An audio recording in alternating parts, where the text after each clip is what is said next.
What is up, Sam? Hey, John. How are you doing? I'm doing great. How about you? I'm hanging in there. Excellent, brother. What's up? So I'm going to read the question to you. I think there's a little bit more to unpack, but I'll let you kind of take it after that. But my question to you is, what do I do now moving forward with my wife after she moved out, started having an affair with a coworker, and now has come back and wants to stay married, but shows little to no remorse for what she did and acts like it's not a big deal. She also said to me last week in conversation that she still has feelings for this guy that she works with, but it doesn't matter because they don't talk or spend time together anymore. I'm not really sure what to do. I've lost a lot of respect for my wife, and I also just don't trust her for a multitude of reasons. And then I kind of want to add to that, that after she left and moved out, I went and slept with someone that I don't have contact with, that I don't have feelings for.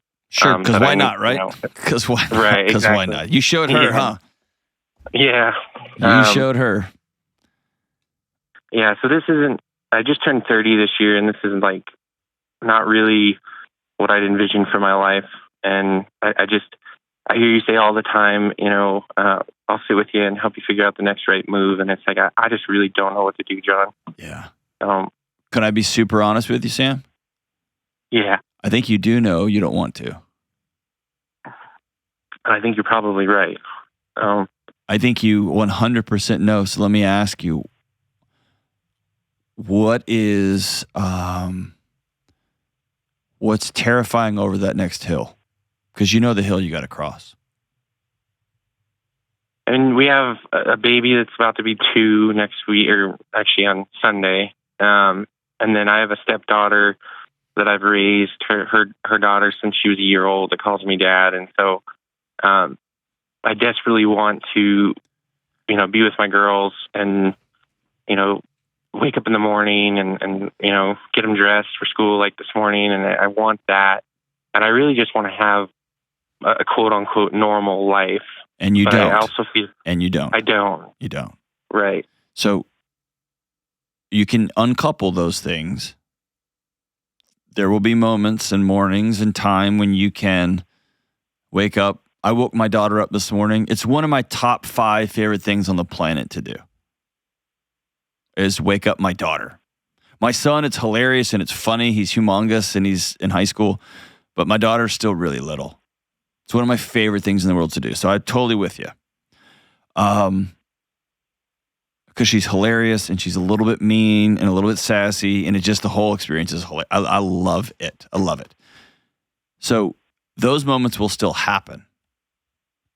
They won't happen in the fantasy that you're desperately trying to hold together that no longer exists. And I think, so one of the things here is so my wife in January told me she didn't want to be married anymore. February or March, she started talking to this guy and hanging out with him, going to lunch, whatever. And then March, she moved out, and the whole time she said, hey, I just need to, I'm hurt from the past. I need to take a break, figure things out. But the whole time she was having a relationship with this guy. Hey, you just circled back around on me. Go ahead. No, you circled back around. Did you realize it? Because, so I guess one of the biggest things I struggle with is if I heard a call last week where the caller said, her husband had an affair and he's super remorseful and, apologized and kept apologizing. And I just feel like with my wife, it's like a joke. And she said to me last week as well, she said, hey, I don't feel like this would be a big deal had we not got back together. And I said, but we did get back together. You came back. I didn't drag you back into this house. I'm the one that filed for divorce because you're the one that told me to file for divorce. And so it's a roller coaster ride. And I do want to get off the roller coaster. So get off. That doesn't mean divorce. I'm saying stop the ride. Just stop. And when I said you circle back on me, for some reason, and I say for some reason, nobody likes to sit in just that black hole of grief. And especially when there's a hard decision to be made or multiple hard decisions, they're going to be chaotic and they're going to disrupt this world that we wish so badly still existed, but yours doesn't. You have a wife that cheated on you with a coworker, and she's openly mocking you in the home that y'all have built together. Yeah. That's madness, Sam. Madness. And I completely reject, it doesn't matter if y'all were on a break, it still would have been a big deal. You know that, she knows that. That's just her way of dismissing her own guilt, her own lack of zest for the life that she has now, and you.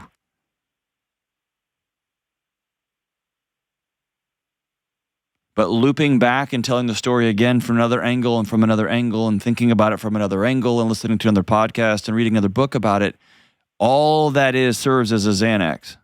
It serves as a way to tamp down the reality that I got a hill I got to climb, and it's not going to be fun, and I don't know what's on the other side of it. So let's go back just real quick. So before we got married, I'm laughing only because we're just going to loop back, but let's do it. I'll go with you on it. I'll go with you. So just a little bit of like to set the stage. So back in 2019, we got married in 2021. So I haven't been married very long. Back in 2019, before we got married, I was still having a relationship with the mother of my first daughter before we got married, and then after we got engaged, I stopped all of that. But she found out about that. I obviously hid it from her. I was ashamed, embarrassed. It was wrong. But I feel like the difference is I changed. I cleaned my life up, started seeing a counselor, asked God to forgive me, got back into my faith, and I know that I'm not the same guy that I was. And I was not a very good husband out of the gate. I still probably am an idiot at times, but I know that I show up every day as a dad. I know that I try and show up every day as a husband. And so I know that I hurt my wife, that would hurt anybody, but I still don't feel like that is justified with what she went and did. And do you think I'm fair in thinking that? I think you did something that lacked integrity. And I think that I'm just hearing your side of the story here. It sounds like you took a knee and you said, I'm sorry. Can we make this right? And she said, I do. And she said she forgave me. She said to me, just stop for a second and sit in it. She said, I do. And what should have happened there is she sat down and said, okay, here's what must be true for me to rebuild and reestablish trust with you. Something that happened 2 years ago, 3 years ago, 4 years ago, 20 years ago is never a license to go ROI that or to go, quote unquote, balance the scale. That's what forgiveness is. It's taking the weights off the scale. I'm not carrying this for you anymore. She said, I do. And so that's not like, all right, so I'm going to put this in my pocket. I'm going to play this card one day if I meet some coworker that I kind of want to sleep with. It's not, I'm going to put it in my wallet, I'm going to pull it out, I'm going to put it in my purse and pull it out when I can make fun of you for having your heart broken that I'm cheating on you again and again and again. The biggest thing, John, and we went to the county fair this weekend and we were driving back and I've not really seen this guy. I've just seen his car and we're at a light. I've got all three girls in the car with me and her, and there he is at the light and he looks at us and it just eats at me, John, thinking about my wife sleeping with somebody else. And I don't know how to let that go, regardless of everything else. Why would you let that go? She's still calling him, Sam. She still calls him. She laughs at you for feeling weird about it. You're not crazy. You're not crazy.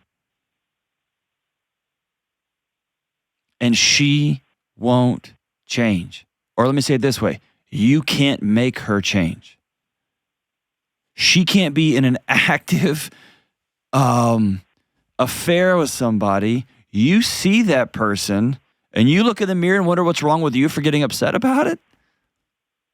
You're not the problem here.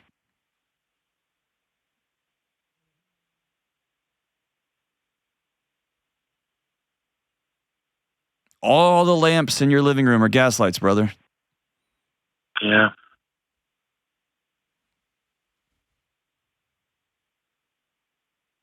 Here's your next step, my man.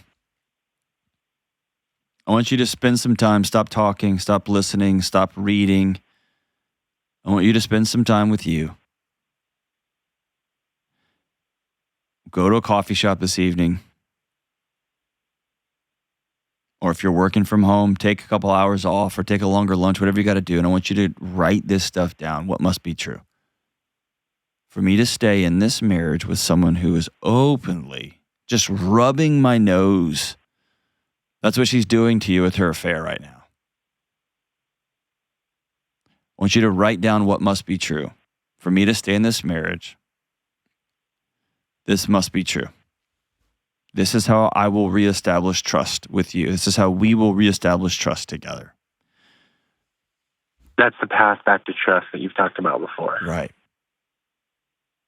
But you're trying, and she is laughing at you. And somehow this has gotten twisted up in your heart and mind that because you did a thing 5 years ago, 4 years ago, whatever, that you kind of deserve this. And it's kind of all right. It just hurts. And since you deserve it, you want the hurt to not hurt so bad. The whole thing is so dysfunctional. It's such a madhouse.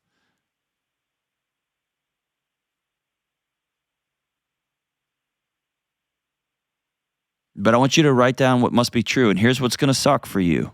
You know, with some certainty, she's going to look at what you write down and be like, yeah, I'm not doing that. Right. And it will be confirmation. It won't be the explosion. It will be confirmation that things have already exploded. Do you get the difference? Yeah.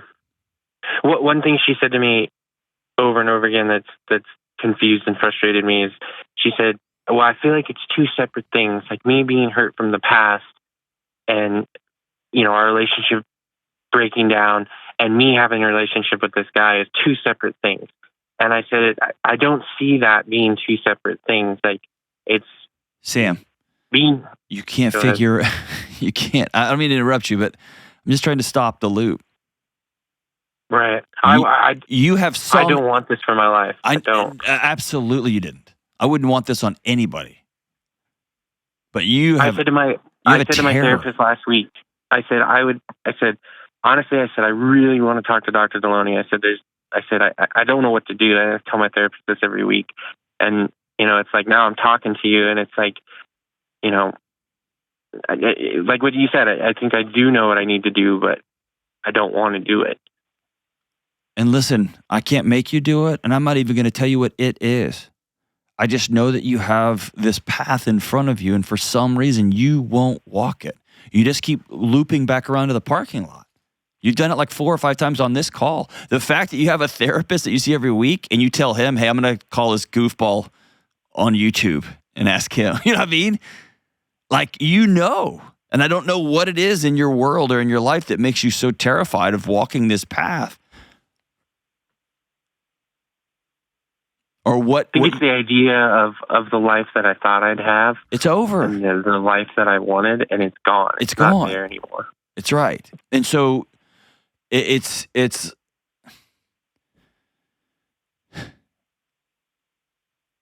like your house has burned to the ground, but you're scared to call the fire department because they're going to show up and let you know that your house is gone. Like that doesn't, like you not making that phone call to the fire department, it doesn't make your house any less gone. And here's what really breaks my heart. I've seen situations this bad off where both people get in a room and they say, we made a covenant. We're going to rebuild this thing. And I've seen it happen and it's staggering. But you don't have someone who wants to rebuild with you right now. Maybe, probably and never. Even if she said, the problem is it goes back to the trust thing. Like, she left last night to go and do something, and I thought, laying in bed, what she was doing, whatever she was doing, I thought, man, I don't even trust her right now. But of course not. The thing is I don't trust her because there was holes in our relationship, and instead of talking to me and saying, hey, I'm struggling with this and this and this, she outsourced to someone else, and then it led to whatever it led to. But it's like there's no trust there, because I don't know in 5 years if I'm a knucklehead and I do something stupid, she's not going to come to me and say, hey, I'm struggling with this. And so there's no trust there either, because what's the best predictor of future behavior? the past. Past behavior. And behavior is the language, right? You say it all the time, and I wear that around my neck. She's so clearly communicating to you, brother. And everybody listening to this is going to hear it and see it. I'm literally heartbroken for you. But why move back home? Why? She went and rented this house on the other side of town. Like why all of this? Like, why not? Why is she back? That's what I don't understand. Because, another thing that I don't understand. You're a gravy train. You will put up with anything she does. She sleeps with another guy at work, and you go try to figure out what you did wrong. Your money keeps depositing in the account. You keep taking care of the kids. You're a catch, man. For somebody who lacks complete and total integrity, you're a dream partner. I feel like a sucker. Like, there are a lot of days I get up and it's said it, not me.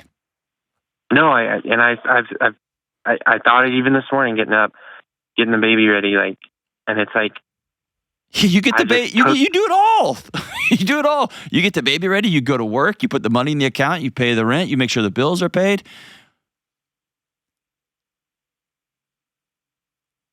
And she sleeps with a coworker, and he's like, well, two separate things. It's not even that big a deal. Why do you make such a big deal about it? And then you go off going, God, why am I making such a big deal about this? I don't know how to forgive her either. That's not for right now. That's not for right now. Right. That's what my therapist said. It's not for right now. So right now, what must be true, or have I heard you say in the past, the path back to trust? The path back to trust, brother, is down the road. It's way down the road. Your house is burning to the ground, and you're wondering where you're going to put the new sectional.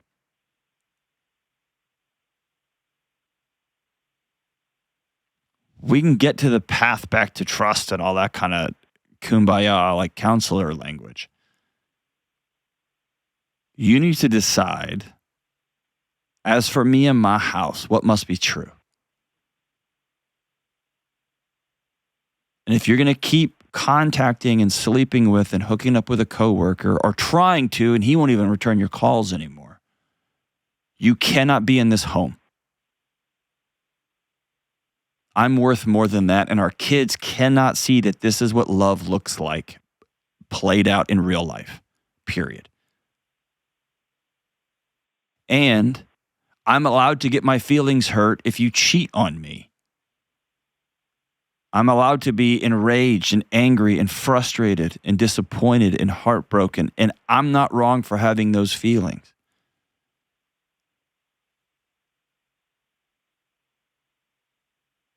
And you see what I'm going on and on. Somehow you turned off your ability to feel. And I don't know how long that's been turned off, but it's been turned off a long time.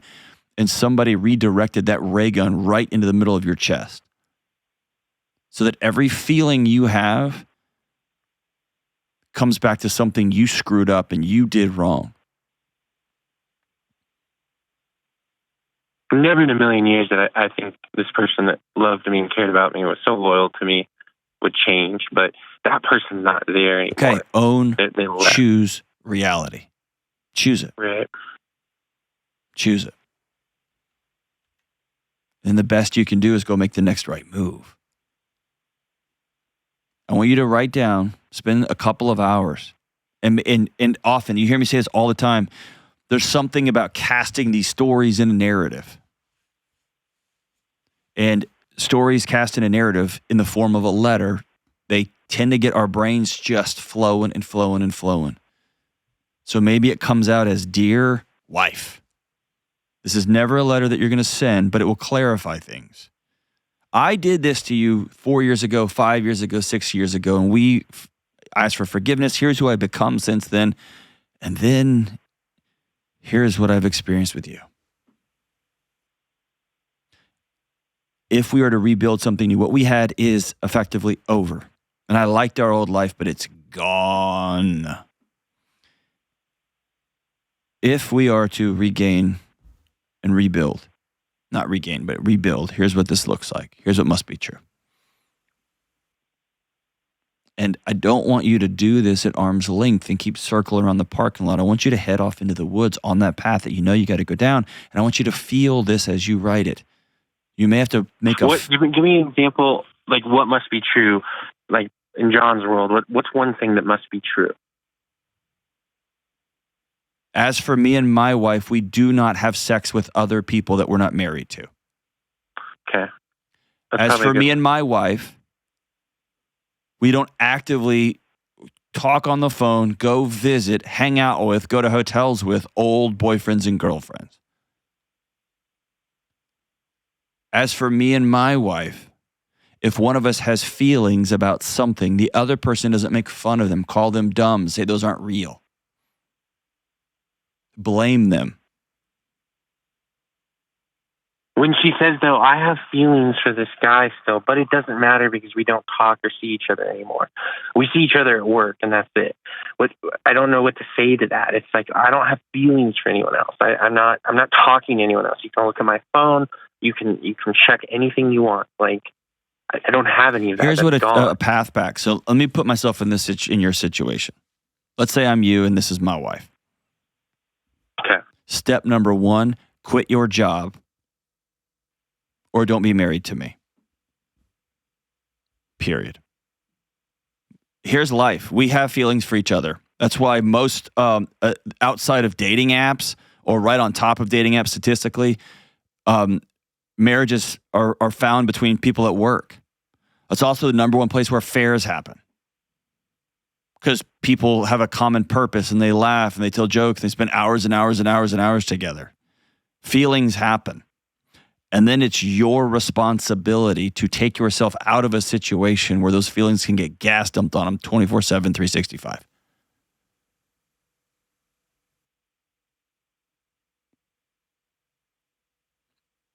How committed are you to the covenant that you made till death do us part?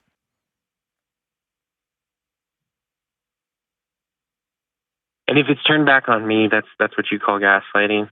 Well, you don't seem very... There's days where you don't seem like you want to do this.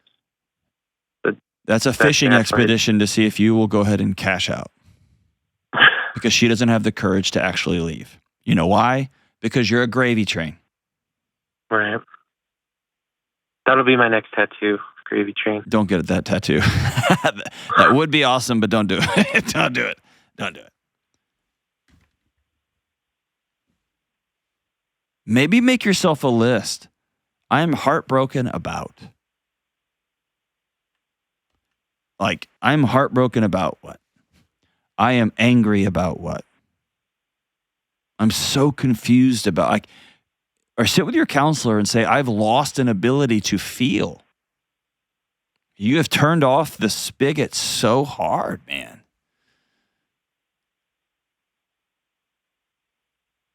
But for whatever it's worth, you're not crazy. I appreciate that. You're not crazy. This is hard, and this is